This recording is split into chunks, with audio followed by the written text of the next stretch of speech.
सुस्वागत मित्रांनो. हुकुमाची राणी ही या मालिकेच्या नवीन पर्वमध्ये राणी आता इंद्राच्या ऑफिसमध्ये पीए म्हणून काम करायला सुरुवात करते. राणी घरात असली की काही ना काही चिडचिड होतच असते. मालतीची म्हणून इंद्रानं हा मोठा निर्णय घेतलेला असतो आणि आता परिस्थिती बदललेली असते. इंद्रानं ठरवलेलं असतं की आईची चिडचिड पाहून आता तो हे सगळं सोसणारच नाहीये. आईला तो बोलू लागतो, उद्यापासून राणी तुला या घरात दिसणार नाहीये. ती आजपासून माझ्या ऑफिसमध्ये राहणार आहे आणि कंपनीतील कामात ती माझी मदत करणार आहे. तुला तिची चिडचिड अजिबातच दिसणार नाही. आता राणी ऑफिसमध्ये येते. तिथे काम करताना ती खूप खुश असते. हुशारीनं ते सर्व काम सहजपणे हाताळत असते. पण हे विक्रांत पाहून नाखुश होतो, कारण त्याला माहिती असतं राणी ऑफिसमध्ये आली ना तर त्याला काहीच घोळ घालता येणार नाही.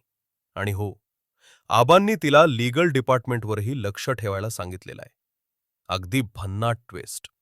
म्हणजे विक्रांत आता राणीला ऑफिसमधून काढण्यासाठी योजना आखणार आहे आणि गजा काही मजूर यांच्यासोबत मिळून गुप्त योजना आखणार आहे. ती आपल्याला पुढच्या भागामध्ये पाहायला मिळणार आहे. हे सगळं विक्रांत राणीनं ऑफिसमध्ये राहूच नये, तिनं घरातलंच काम बघावं. म्हणजे मग त्याला इकडे नजरचुकीनं आबांचे पैसे फॅक्टरीतून चोरता येणार. यासाठी खरं तर त्याचा हा सगळा कट चालू असतो. परंतु या परीक्षेत तो पास होणार का? राणीला तो इथून बाहेर काढू शकेल का? आणि राणी विक्रांताचा पुन्हाडा उधरून लावणार की काय?